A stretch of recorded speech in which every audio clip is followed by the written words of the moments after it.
Legenda hip hop Indonesia, Iwa K menjadi tamu Barber Talk kali ini. Menjadi salah satu pionir rapper di Indonesia dan dikenal luas oleh publik tidak membuatnya menjadi sosok yang sombong. Bahkan di saat dirinya terpuruk pun, dia tetap mencoba mencari cara untuk tetap berkreasi dan mengasah kreativitasnya. Karya seorang Iwa K pun tetap berlanjut, bahkan rela berada di tengah beberapa terdakwa teroris dan menyulut emosi mereka demi mendapatkan ekspresi saat dirinya mendalami perannya sebagai teroris dalam film Sayap-Sayap Patah. Let's talk with Iwa K, only on Barber Talk.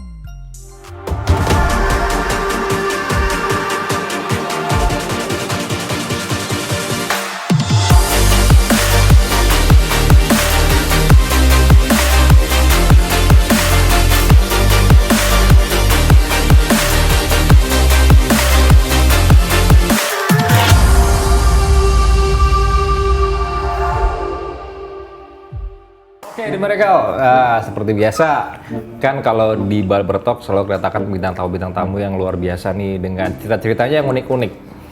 Nah, satu orang ini dia kalau dulu sih zamannya era kita ya, era seumuran gua kayaknya nggak, kalau misalnya nggak kenal dia tuh kayaknya nggak afdol gitu. Soalnya dulu ikonik cuma ada dua tuh di Indonesia tuh, yang perempuan sama laki-laki. Nah ini laki-lakinya nih. Ayo, langsung aja deh. Iwa K, Iwa the Rockfish. Gila, apa kabar? Yang agak lucunya lagi ternyata satu geng sama bini gue dulu ya. Satu alma mater. Satu alma mater di Potlot juga. Di Potlot. Jadi kayak makin seru aja gitu. Jadi kenapa tiba-tiba kepikiran Iwa K gitu, karena Mas Iwa ini waktu itu datang ke ulang tahunnya Sarah waktu itu ya, dan bener-bener seru banget, jadi kayak reunian banget, reuni Potlot. Ada Mas Hadi Rif juga, ada Mas Iwa juga, ada kakak juga, wah udah seru banget semua.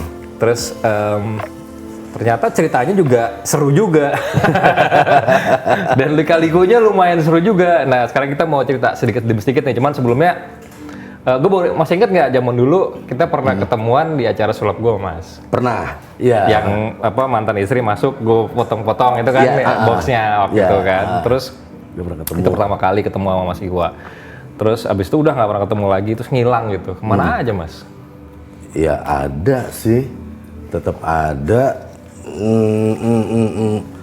Waktu itu emang ngerasa lagi pengen ngerubah permainan nih di karir.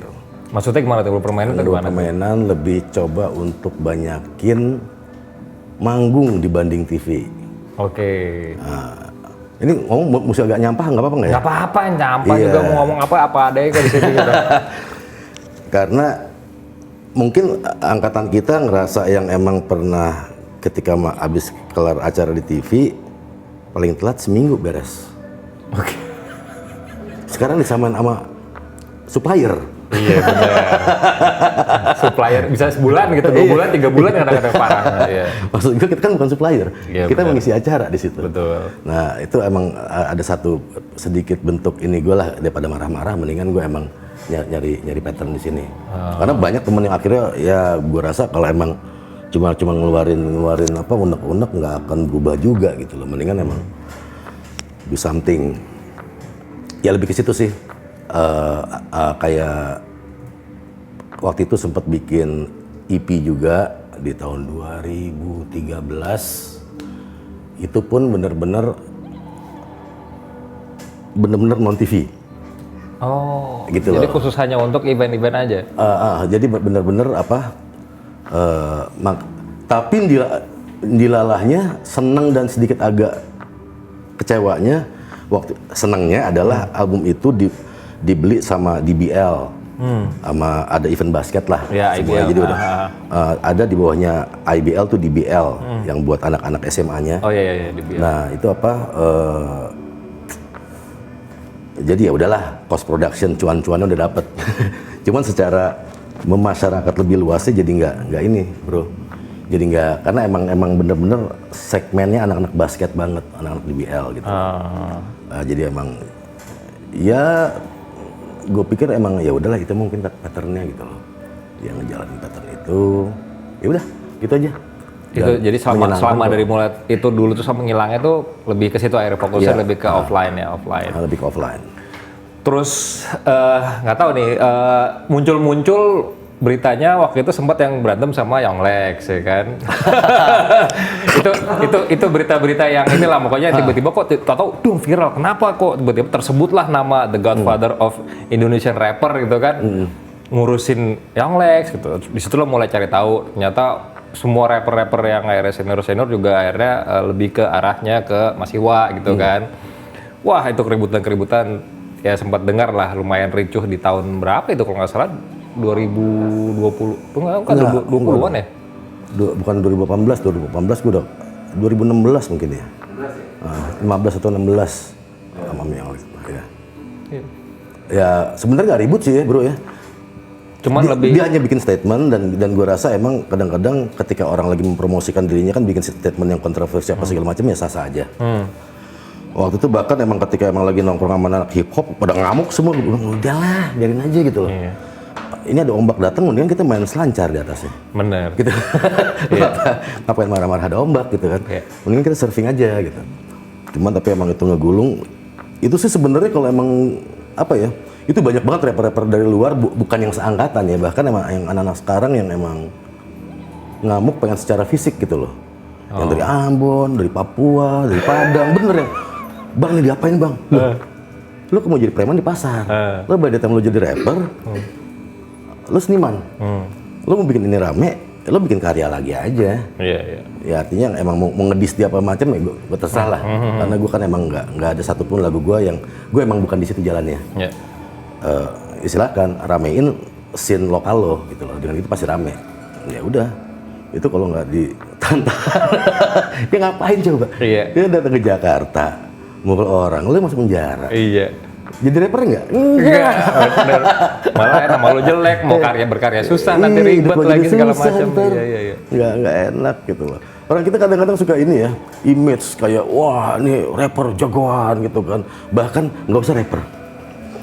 Zaman kita kecil, Mick Jagger deh. Wah, Jagger sini siapa? Iya. Terus jagoan sini siapa gitu kan? Oh, Jagger sendiri flamboyan. Iya, bener. Gitu loh. Tapi image kita buat apa pengusung rock and roll, hip hop segala macam. Wah, mereka adalah manish gitu kan. Ya enggak juga gitu loh. Ya kita ini memang seniman yang emang berbaku karya gitu loh, bukan Bener. ya Bukan fisikal tapi lebih ke karya yang kita lebih ke karya, tunjukin ya. mau karya nyeleneh apa segala macam whatever gitu kan, mau lo menjadi Weird Al Yankovic, mau lo menjadi Nirvana whatever, cuman emang karya gitu loh.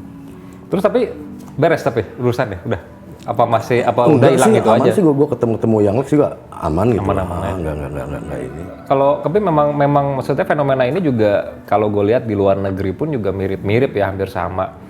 Yang apa si Snoop Dogg yang sama Island Boy, Island Boy.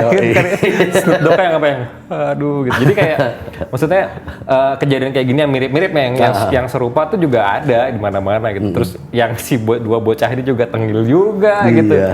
Ya mungkin kejadiannya mirip-mirip dan similar dengan apa yang terjadi di Indonesia juga. Tapi emang ya sih nggak apa-apa sih, yang namanya drama perlu kok. Iya. Buat gue, ya Eminem ngakuin sendiri. Bener. Justru ada drama ini gue bisa berkarya gitu. Iya benar-benar, sampai dulu juga si 50 Cent juga begitu segala macam, dan memang ada apa namanya story-nya, ada story-nya. Mungkin gitu. secara nyinyir ya kita bilangnya drama ya, tapi sebenarnya setiap produk butuh story. Butuh story, ya. Dan itu akhirnya gimana kita meng-create story-nya itu.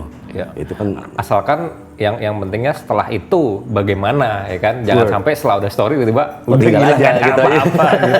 Untungnya juga yang Lex sekarang juga misalnya dia berkarya dengan caranya dia dan sukses juga dengan caranya dia gitu kan, walaupun mungkin bagus juga kok dia. ada sebagian pihak yang nggak suka, tapi at least si Young Lex bukan yang berhenti di situ aja terus nggak jadi apa-apa, dia kan sukses dengan jalannya dia ada gitu. something. Pokoknya kan indikasi satu produk itu berhasil ada dua.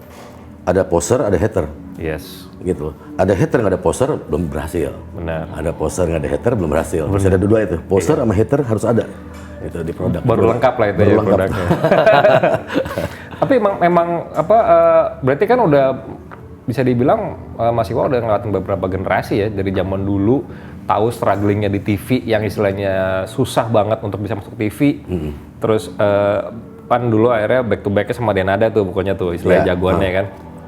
Sampai akhirnya sekarang yang semuanya serba instan. Dalam arti lu hanya punya handphone aja, lu bisa viral gitu kan. Lu bisa viral, lu bisa ngelakuin sesuatu yang dengan mudahnya lu pakai posting taruh di YouTube atau sosial media, di-share bisa ya gue nggak tahu ya kalau misalnya emang hoki lu bisa naik gitu kan. Kira-kira menurut Mas Iwan, pandangannya Mas Iwan sendiri, anak-anak yang zaman sekarang nih, yang nge-rap nih, rapper muda ini begitu nggak sih sifatnya yang kayak karena instan jadi kadang-kadang suka nggak terlalu ngerasain strugglingnya terus ngegampangin semua proses. Ini masalahnya bukan instan apa enggak, tapi balik ke passion and love yang ngejalanin.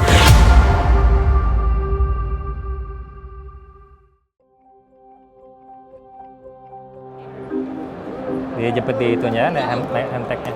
Oh, situ boleh. Sini nggak apa-apa. Udah? Udah pernah main sulap belum? Belum. Belum, sama saya juga belum. Maksudnya belum main sulap. Oh iya. Iya. Saya mau ngajak Om main sulap. Permainan yang paling gampang kalau misalnya buat sulap tuh apa biasanya? Apa ya? Ngilangin koin gitu? Ngilangin koin? Iya, kayak bisa, yang mindahin koin gitu. Mindahin koin gitu Iya. kan. Kalau misalnya yang standar-standar mah bisa kayak ngilangin, kan kalau misalnya nggak ada koin pakai cincin kan bisa dihilangin gitu. Iya. Set gitu kan. Tapi kalau misalnya yang itu kan gampang karena sebenarnya cincinnya nggak pernah diambil gitu. Kalau yang paling agak lebih luar biasa atau outstanding tahu nggak apa? Apa ya? Pakai spidol. Apa nih? Ini spidol. Iya. Aku boleh terima telepon nggak? Halo? Gue lagi sulap, Bay. Ini lagi sulap, Bay. Cel, gue lagi sulap, Bay, katanya. Jadi gini, Mbak. Ini spidolnya luar biasa sekali, Mbak. Kenapa nih? Kenapa saya bilang luar biasa? Karena boleh pinjam tangannya nggak?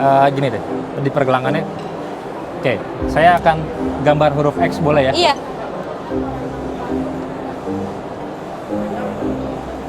Keren nggak? Itu makanya saya bilang spesial sekali, Mbak. Luar biasa. Amazing. Wow, keren. Ini spidol yang putih itu ya? Bukan, kalau putih itu ini putih. Enggak, yang kalau di ada apa? Ada cahaya bisa kelihatan gitu. Nah, jadi caranya ngeliatnya gini, Mbak. Cara ngeliatnya pakai ini. Iya. Ini yang bisa buat uang, tau nggak? Iya. Benar. Tuh, Iya. tuh, kelihatan kan? Nah, kelihatan. Nah, saya bikin, Mbak, ini kan ada X-nya ya. Saya bikin hilang. Dihapus. Bukan, Apa? lihat ya. Nih ya, lihat ya, ada. Iya. Saya bikin hilang. 1, 2, 3, hilang. Keren. Kan dimatiin itunya. Hah? Tapi hilang nggak? Hilang sih. Benar kan? Benar sih. Nah, sulap sempurna. Bingung ya? Iya. Nggak, yang kerennya gini, Mbak. Coba dikantongin dulu boleh nggak itu? Jadi Mbak pegang, dinyalain aja, tekan sekali. Tekan enggak? Nah, tekan kayak gitu ya, arahin ke sini nih. Sini, matiin lagi. Nah, gitu. Arahnya agak gini. Nah, saya akan coba, nanti saya minta Mbak nyalain, saya akan coba ilangin, Mbak. Iya. Nyalain dulu. Nah, arahin di sini. Nih, ya. Deket aja. Saya akan ilangin lihat, Mbak. 1, 2, 3.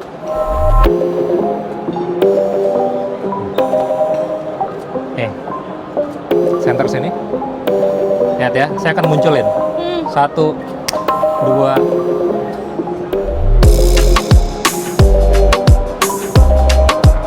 Kayak mana itu, guys? Kok bisa, guys? Jadi kalau misalnya berhasil,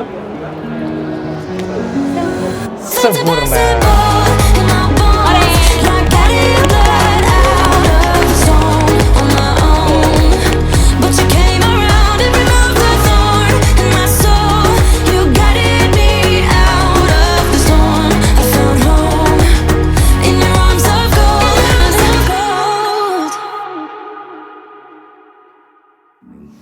Gitu ya.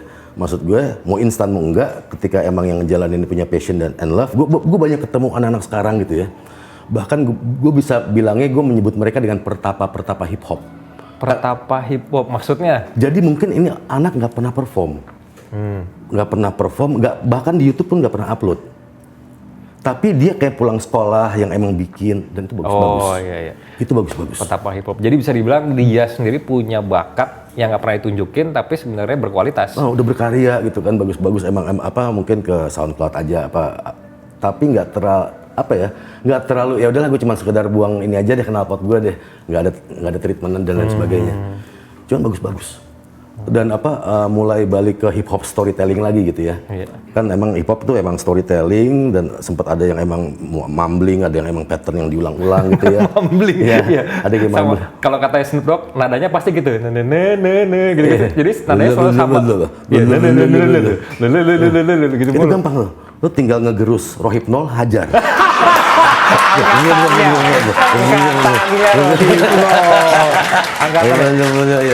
Tapi gue sempat ini ya kan gue kan suka sama kalau di Linkin Park gue suka sama Mike Shinoda kan. Iya.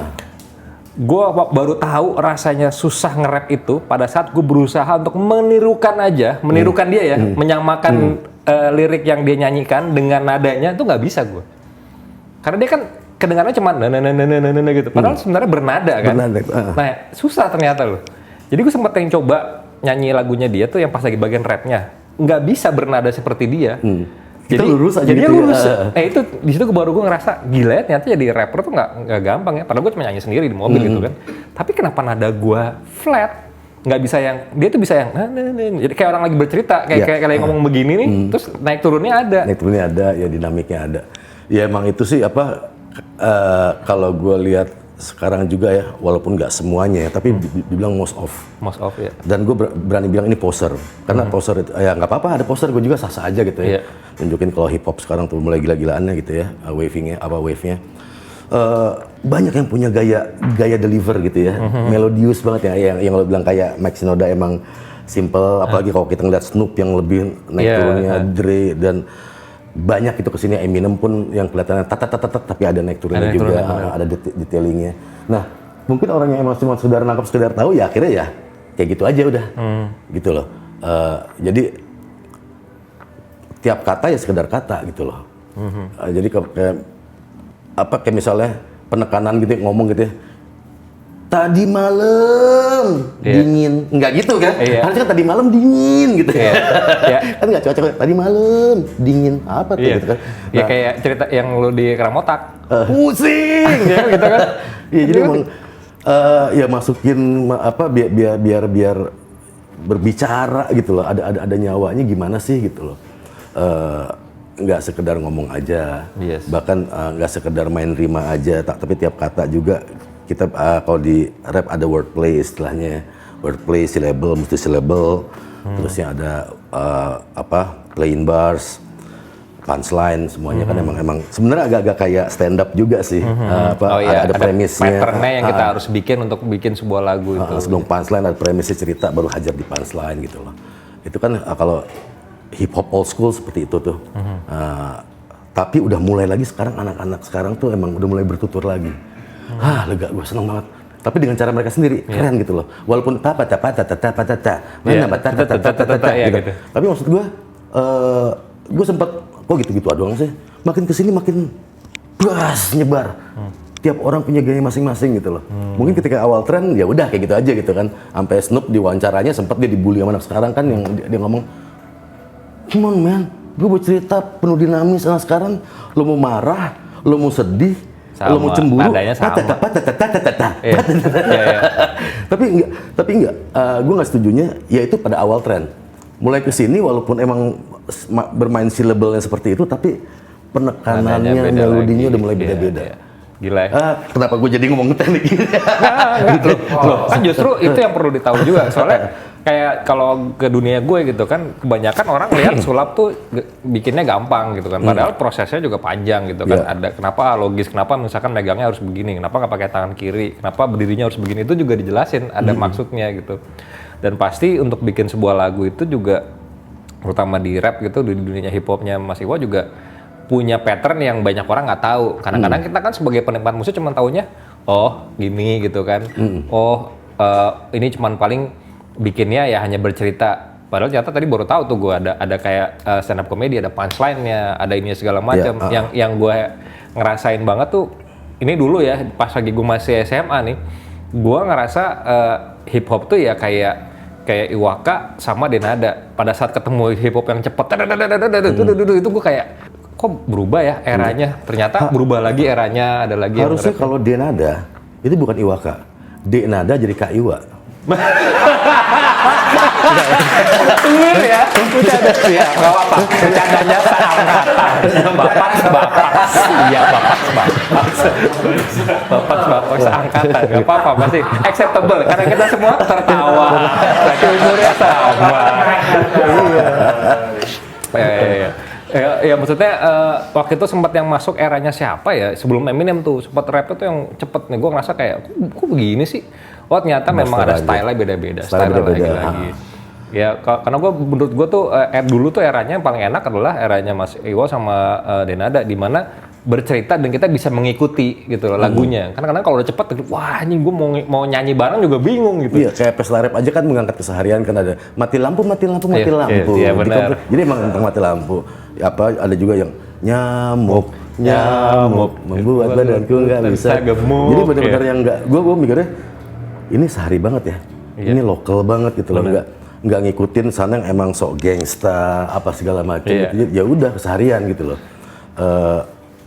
Balat banget gitu dan sangat lokal. Itu yang gue suka dari gimana pelaku hip hop di Indonesia pun sendiri punya awareness buat gue sadar ini dari Amerika tapi gue mesti punya kelokalan yang di sini. Yes. Gue kayak selalu bilang kalau kita pengen nanam jeruk California, kita tanam di tanah sini. Nah, benihnya itu pasti akan bergaul sama elemen-elemen tanahnya gitu. Dia nggak higienis dan nggak berdiri sendiri gitu loh. Dia harus bergaul di sini. Nah, beradaptasi gitu kan. Gue belajar banget gimana caranya kok dangdut bisa longless ya di Indonesia. Bahkan ngerasa dangdut tuh Indonesia banget. Padahal dangdut ya emang kolaborasi dari India, musik India dan gambus gitu loh. Kenapa emang musik-musik rock Melayu sangat longless di sini? Gimana akhirnya mereka punya pattern sendiri untuk mengcombine itu dengan kelokalan gitu loh. Nggak melulu gue suka sama misalnya sama Van Halen, gue mentah-mentah kayak Van Halen. Ead sendiri punya gaya mainnya kelokalannya sendiri gitu loh. Walaupun orang ya di Van Halen tuh Ead banget, tapi dia punya gaya-gaya lokalnya tuh kuat banget gitu. Itu yang bikin kayak Edannya itu ya, longless juga. Jadi gue banyak belajar dari situ gitu, dari yang udah ada hip hop mesti kayak gini. Pertama kali gue keluar album, gue inget banget gue diwawancara, lo cita-cita lo apa? Gue boring manggung di kota besar terus. Paling Bandung, Surabaya, Medan, Makassar, whatever. Gue pengen suatu saat hip hop bakal ke pelosok. It happens gitu loh, it happens. Kemana waktu itu? You name it, udah ada kota tingkat 3 gitu ya. Waktu gue ngerasain banget, gue ke Pulau K. Pulau K kan dari Ambon aja hampir sejam. Pesawat sana cuma sehari. Pesawat propeller pula gitu kan.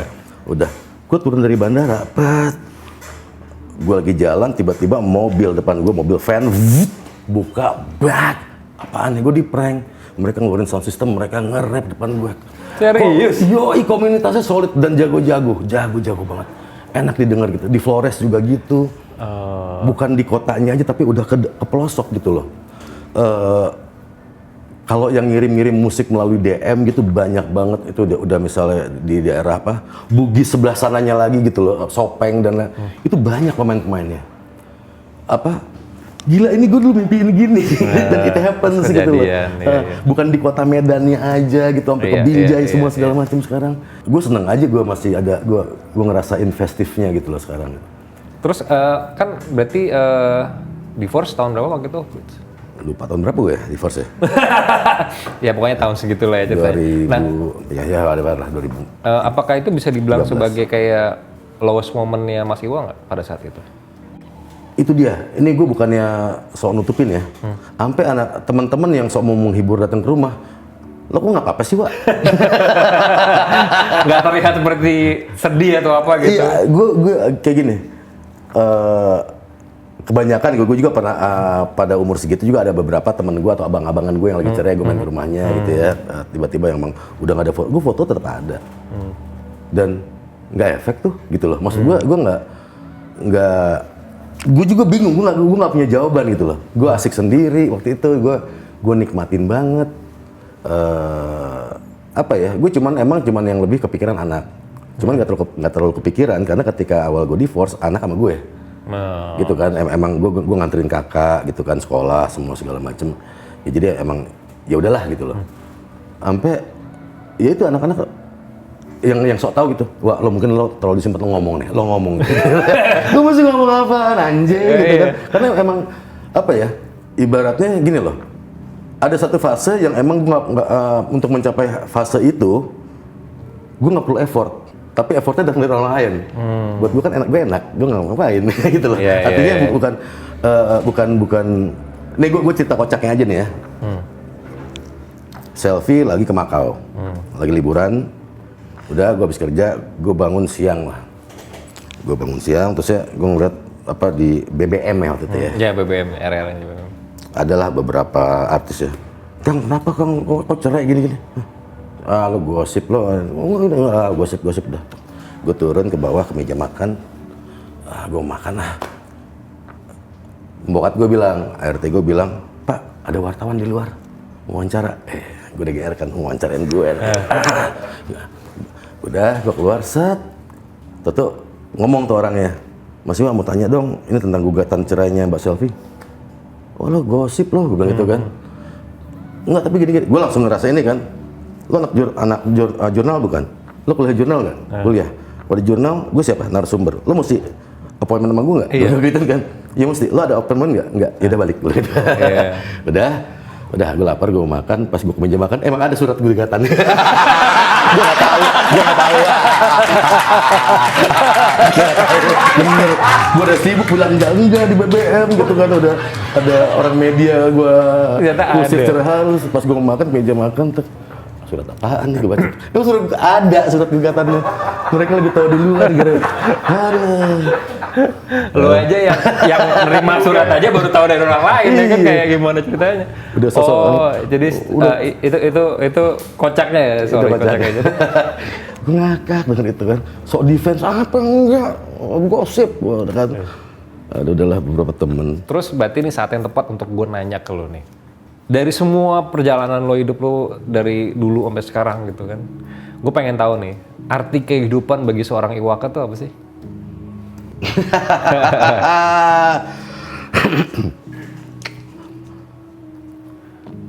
Kalau ngomong ya hidup ya artinya nggak mati, namanya juga hidup. Kalau dalam kita hidup ngejalaninnya kayak orang mati, ya lo nggak hidup. Kayak orang mati itu apa? Ya udah diem. Stuck sama satu hal yang lo nggak bisa move on, itu nggak hidup, jelas. Hidup lagi. Buat gue hidup emang apa ya? Gue belum bisa ngomong hidup itu secara definitif apa setiap kali orang nanya, karena gue masih belum hatam dalam hidup. Tapi yang jelas, semua ini, entah hidup apapun ini yang kita sebut ini rangkaian perjalanan kita yang entah dimulai dari kapan. Bahkan mungkin gue rasa jauh sebelum kita lahir, gitu loh. Dan akan berlanjut, akan jauh lagi ke depan setelah kita disebut udah mati. Kan itu adalah emang fase melanjutkan perjalanan. Kita nggak pernah tahu, mungkin ada the next fase yang kita nggak pernah tau. Iya, only one way ticket. Yes. Nggak ada pulang pergi kan tiketnya. Iya bukan tuh ya, nggak bisa balik lagi ke sini juga kan. Iya benar. Tiketnya nggak ada yang PP. Jadi maksud gue gini,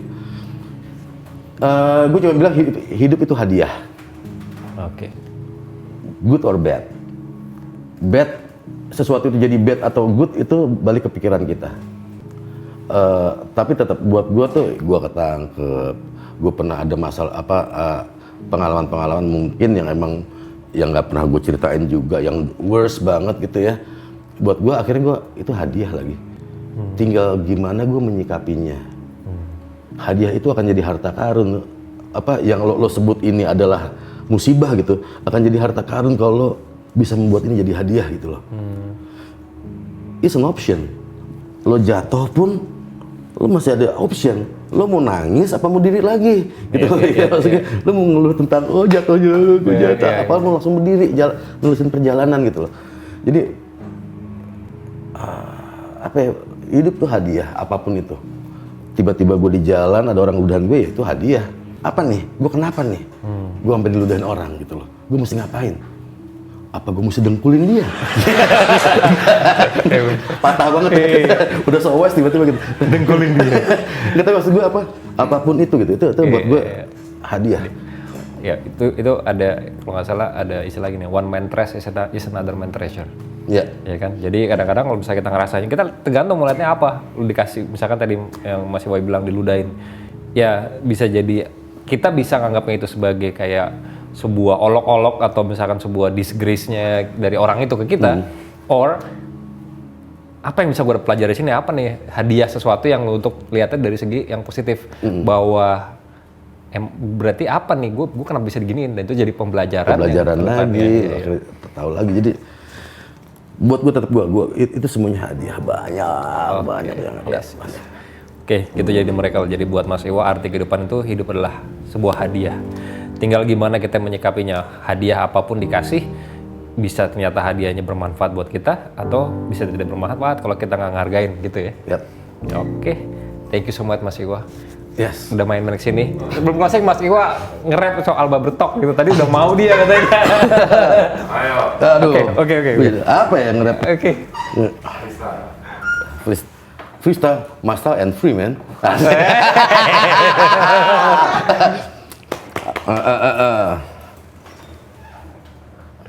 Abis makan mie dok, kenyang udah mentok, pengen langsung detox. Jalan ke barbershop untuk ngilangin detoksin dari kepala dengan rambut yang gondrong, tapi berakhir di sini dengan ngomong-ngomong sama Damin di Barber Talk Show, yo brother. Yeah. Oke. Thank you so much Mas Iwa. Oke, kalau gitu sampai ketemu di Barber Talk selanjutnya. Bye.